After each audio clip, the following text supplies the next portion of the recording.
అందరికీ నమస్కారం. ఇవాళ గౌరవ ఎంబీటీ రాష్ట్ర నాయకత్వానికి అలాగే తెలంగాణ రాజ్యాధికార పార్టీ రాష్ట్ర నాయకత్వానికి ఇక్కడ విచ్చేసినటువంటి మీడియా సోదరులందరికీ నమస్కారం. ఇది సహజంగా ఎన్నికల టైంలో రాజకీయ పార్టీలు ఒక్కటిగా ఎన్నికలకు ముందుకెళ్తుంటాయి. కానీ ఈ రాష్ట్ర చరిత్రలోనే మొట్టమొదటిసారిగా ప్రజా సమస్యలపైన ఉమ్మడిగా పోరాటం చేయడానికి ముందుకొచ్చినటువంటి పార్టీలు తెలంగాణ రాజ్యాధికార పార్టీ అండ్ ఎంబీటీ పార్టీ మాత్రమే. ఇటీవల జరుగుతున్నటువంటి పరిణామాల విషయంలో కానీ ప్రజలకు ఎదురవుతున్నటువంటి సమస్యల విషయంలో కానీ పూర్తి స్థాయిలో కలిసి పోరాటం చేసి ఈ హైదరాబాద్ని అలాగే 101,33,00,000 మంది జనాభా ఉన్నటువంటి ఈ తెలంగాణ గుండెకాయని ప్రజా సమస్యల రహిత ప్రాంతంగా మార్చడం కోసం మేము ఇవాళ ముందుకు రావాలని నిర్ణయం తీసుకోవడం జరిగింది. అందులో భాగంగా ఇవాళ ఎంబీటీ నాయకులు గతంలోనే మేము సుదీర్ఘంగా చర్చించుకున్న తర్వాత హంజదుల్లా ఖాన్ గారు మేము చాలా సీరియస్గా చర్చించుకొని ఈ ప్రజల కోసం ఏం చేద్దామనేటువంటి ఒక అవగాహనకు వచ్చిన తర్వాత మొట్టమొదటిసారిగా మేము ఇరువురం కలిసి ఈ నెల 26 తారీఖు రోజు ఇందిరా పార్క్ దగ్గర రైట్ టు ఎడ్యుకేషన్ యాక్ట్ కోసం తొలి పోరాటాన్ని ప్రారంభించబోతా ఉన్నాం. ఈ పోరాటంలో భారత పార్లమెంట్లో ఆమోదించబడ్డటువంటి రైట్ టు ఎడ్యుకేషన్ చట్టాన్ని తీసుకురావడం ద్వారా తల్లిదండ్రులకు ఆర్థిక భారం, విద్యార్థులకు సరైన ఎడ్యుకేషన్ లభిస్తుంది అనేటువంటి ఉద్దేశంతో మేము ముందుకు నడుస్తూ ఉన్నాం. ఇది ఎంబీటీ నాయకత్వానికి ప్రజా సమస్యలపైన పోరాటానికి ముందుకొచ్చినటువంటి వారి రాష్ట్ర కమిటీకి అందరికీ కూడా ధన్యవాదాలు తెలియజేస్తా ఉంది తెలంగాణ రాజ్యాధికార పార్టీ.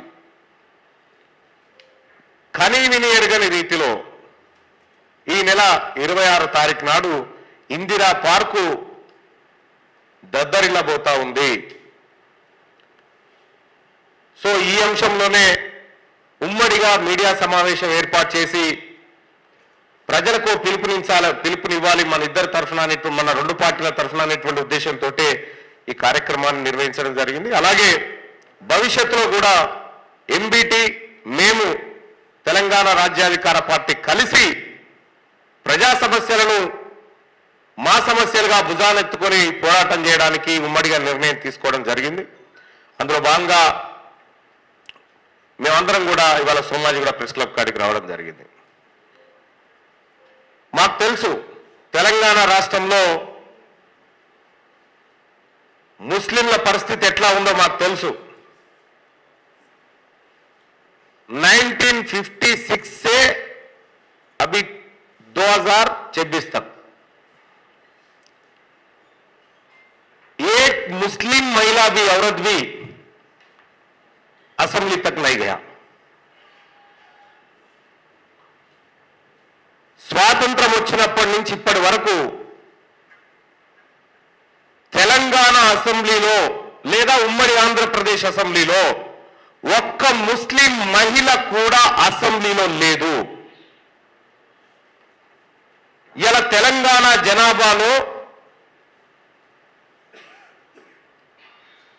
మా వర్గంలో మా బీసీ వర్గంలో 10% పైగా ఉన్నటువంటి ముస్లిం బిడ్డలకు అందులో 5% ఉన్నటువంటి ముస్లిం బిడ్డలకు రిప్రజెంటేషన్ లేదు అక్కడ. ఇట్లా అనేకమైనటువంటి సమస్యలు మా పోరాటంతో ముడిపడి ఉన్నాయి. అలాగే మనందరికీ తెలుసు మన్మోహన్ సింగ్ గవర్నమెంట్ 2005 సంవత్సరంలో సచార్ కమిటీ వేసింది. సచార్ కమిటీ నివేదిక ఏం చెప్తుంది? ఈ తెలంగాణ రాష్ట్రంలో ఈ దేశంలో దళితుల కంటే ఎక్కువగా వెనుకబడి ఉన్నది ముస్లింలు అని చెప్పి సచార్ కమిటీ నివేదిక చెప్పింది. కాబట్టి ఎక్కడైతే పేదరికం ఉందో, ఎక్కడైతే అణచివేత ఉందో ఆ సెక్షన్ల మీద వర్క్ చేయాలనేటువంటి ఉమ్మడి నిర్ణయంతో ఇవాళ రావడం జరిగింది. ఇవాళ మేము ఏదో పార్టీలను విమర్శించడానికో ఇంకో దానికో కాదు. మా టార్గెట్ ప్రజల్ని అప్లిఫ్ట్ చేయడమే, ప్రజల్ని పైకి తీసుకురావడమే. కాబట్టి మేము పోతున్న దారులు ఒకే విధంగా ఉన్నాయి. కాబట్టి ఇవాళ మేమందరం కలిసి ఉమ్మడి పోరాటానికి సిద్ధమవుతా ఉన్నాము. తెలంగాణ రాష్ట్రంలో ఉన్నటువంటి 2 కోట్ల మంది బీసీలలో మా మైనారిటీ బిడ్డలు, మా ముస్లిం బిడ్డలు ఉన్నారు. మేమంతా ఒక్కటే. మేము కలిసి కష్టాలను పంచుకొని కలిసి ముందుకెళ్లాలనేటువంటి నిర్ణయంతో వచ్చినాం. చాలా పార్టీలకు, చాలా మందికి కూడా కొంత ఆశ్చర్యంగా ఉంటుంది. ఏంది ఎర్రులేంది ఒక సరికొత్త ఒరవడి తీసుకొస్తా ఉన్నారు వీళ్ళు అనేటువంటి ఆలోచన వస్తూ ఉంటుంది. ఇంకా మీరు స్టార్టింగ్లోనే ఉన్నారు. ఇంకా మేము చాలా చూపించేది ఉంది, మీకు చూపిస్తాం. ఇవాళ తెలంగాణ రాష్ట్రంలో ప్రధానంగా హెల్త్ అండ్ ఎడ్యుకేషన్ మీద చాలా ఫోకస్ చేయాలనుకుంటున్నాము. ఇవాళ అనేకమైనటువంటి కమిటీలు, సుప్రీంకోర్టు, అలాగే ఇంటర్నేషనల్ ఆర్గనైజేషన్స్ కూడా హెల్త్ అండ్ ఎడ్యుకేషన్ సెక్టార్ కోసం జీడిపిలో కనీసం 8% తక్కువ కాకుండా ఖర్చు పెట్టాలని చెప్తే ఈ రాష్ట్రాలలో ఏం జరుగుతా ఉందో మనం అందరం గమనించవచ్చు. కాబట్టి మొదటగా ఈ ఎడ్యుకేషన్ మీద ఇందిరా పార్క్ దగ్గర యుద్ధాన్ని ప్రారంభించబోతా ఉన్నాము. ఈ వేదిక నుంచి తెలంగాణ రాష్ట్రంలో ఉన్నటువంటి తల్లిదండ్రులకు పిలుపునిస్తా ఉన్నాము. తెలంగాణ రాష్ట్రంలో రైట్ టు ఎడ్యుకేషన్ ఇంప్లిమెంట్ అయితే మన కష్టాలు పోతాయి, మన స్కూల్ ఫీజుల బాధలు తప్పుతుంది, మన బతుకులు మారుతుంది. దేశంలో ఉన్నటువంటి 9 రాష్ట్రాల్లో ఇప్పుడు రైట్ టు ఎడ్యుకేషన్ ఇంప్లిమెంట్ అవుతా ఉంది. తెలంగాణలో ఎందుకు కావట్లేదు? ఈ రైట్ టు ఎడ్యుకేషన్ ని ప్రతి ఇంటికి చేరవేసి ఉచితమైనటువంటి విద్య, 25% ఫ్రీ సీట్లు పేద వర్గాలకు ఇచ్చే విధంగా రైట్ టు ఎడ్యుకేషన్ ఇంప్లిమెంట్ చేయాలని చెప్పి ఒత్తిడి చేయబోతా ఉన్నాం. సో ఇదే అంశం మీద, అలాగే భవిష్యత్ కార్యాచరణ మీద కూడా మేమందరం కూడా ఉమ్మడిగా నిర్ణయాలు తీసుకోవడానికి ముందుకు కదిలినాం. సో కాబట్టి తెలంగాణ రాజ్యాధికార పార్టీ ఎంబీటీ మాకు ఇద్దరికీ ఒకటే లక్ష్యం, హమారా హిస్సా, హమారా ఇజ్జత్, హమారా హుకూమత్. ఇది మా అందరికి సంబంధించినటువంటిది. మేమెంతో మాకంత. తెలంగాణ రాష్ట్రంలో బీసీలు 2 కోట్ల మంది ఉంటే ఇటీవల కాలంలో బయటపెట్టిన కులగణన లెక్కలు చూసిన తర్వాత రక్తం ఉడుకుతా ఉంది బీసీలకు. బీసీల కేవలం రేషన్ బియ్యం,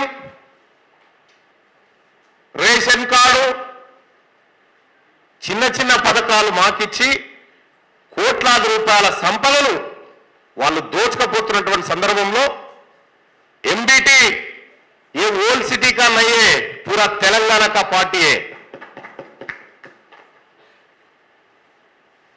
हम दोनों मिलके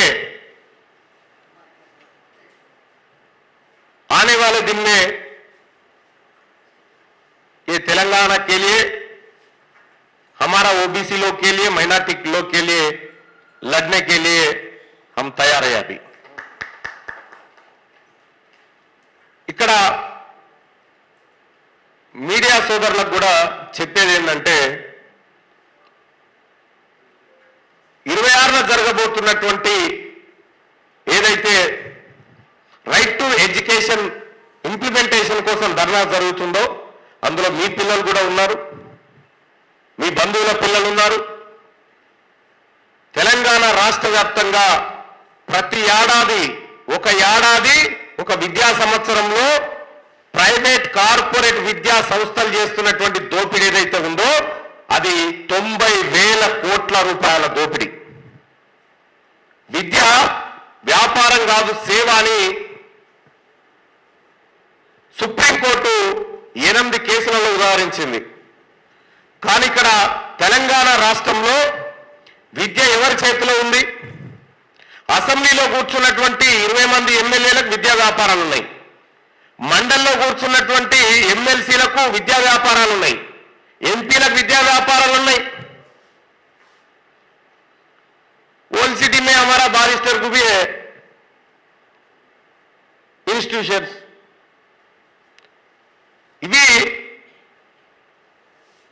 సేవ కోసం పెట్టినటువంటి ఇన్స్టిట్యూషన్లు వ్యాపారాలుగా మారి పేదలకు అందాల్సినటువంటి రైట్ టు ఎడ్యుకేషన్ను అందకుండా ఇవాళ డ్రామాలు ఆడుతున్నారు. కాబట్టే మేము తెలంగాణ సమస్త జనాన్ని ఎంటబెట్టుకొని ఆ చట్టాలను ఇంప్లిమెంట్ చేయించడం కోసం బయలుదేరుతా ఉన్నాం. 90,000 కోట్ల వ్యాపారం జరిగితే ఈ కార్పొరేట్ ప్రైవేట్ ఇన్స్టిట్యూషన్లో 73% రాజకీయ నాయకులవే. వీటి భరతం పట్టడం కోసం తెలంగాణ రాజ్యాధికార పార్టీ ఎంబీటీ కథం తీసుకొని ముందుకు వస్తా ఉంది. ఇది కాంగ్రెస్ పార్టీ తీసుకొచ్చినటువంటి right to education act 2009. Congress party కదా దీన్ని ఇంప్లిమెంట్ చేయదు, బీఆర్ఎస్ పార్టీ ఇంప్లిమెంట్ చేయదు, బీజేపీ అసలే చేయదు. మరి ఈ 3 దొంగ పార్టీలకు లేని చిత్తశుద్ధి ఏదైతే ఉందో దాన్ని ఎండగడుతూ రైట్ టు ఎడ్యుకేషన్ యాక్ట్ను తెలంగాణలో ఇంప్లిమెంట్ చేయిస్తాం. ఇది ఎంబీటీ అండ్ తెలంగాణ రాజ్యాధికార పార్టీ ఫస్ట్ విజయం కాబోతుంది ఖచ్చితంగా తెలంగాణ రాష్ట్రంలో. కాబట్టి తల్లిదండ్రులారా 26 తారీఖు ఉదయం అక్కడ కలుద్దాం. ఇందిరా పార్క్ దగ్గర మన ఆకాంక్షల్ని వెలిపుచ్చుదాం. ఇంప్లిమెంట్ చేయాల్సినటువంటి చట్టం ఏదైతే ఆల్రెడీ చట్టంగా ఉన్నటువంటి దాన్ని ఇక్కడ అమలు చేయమని చెప్పి డిమాండ్ చేయబోతా ఉన్నాం. సో దానికోసం ఎంబీటీ నాయకత్వాన్ని అలాగే మా ముస్లిం సోదరులు ఎవరైతే ఫీజులతోని ఇబ్బందులు పడతా ఉన్నారో వాళ్ళందరినీ కూడా అక్కడికి ఇందిరా పార్క్ గారికి రావాల్సిందిగా ఆహ్వానిస్తూ అలాగే మేమందరం కూడా ఉమ్మడిగా ఈ కార్యాచరణ తీసుకుంటా ఉన్నాం. దయచేసి తెలంగాణ రాష్ట్రంలో ఇది రాజకీయపరమైనటువంటి అంశంగా చూడకుండా ఇదొక మేమంతా కలిసి ప్రజల కోసం చేస్తున్న యుద్ధంగా దీన్ని చూడాల్సిందిగా మీడియా సోదరులకు తెలియజేసుకుంటూ పెద్దలు ఎంబీటీ పార్టీ తెలంగాణ రాష్ట్రంలో ఇవాళ ప్రజల తరఫున పోరాటంలో దిగినటువంటి ఎంబీటీ పార్టీ ముఖ్య నాయకులు అమ్జదుల్లా ఖాన్ గారు ఈ రైట్ టు ఎడ్యుకేషన్, ఈ ఫీజులు వీటన్నిటిపైన ఉమ్మడి కార్యాచరణ పైన మాట్లాడతారు. Thank you.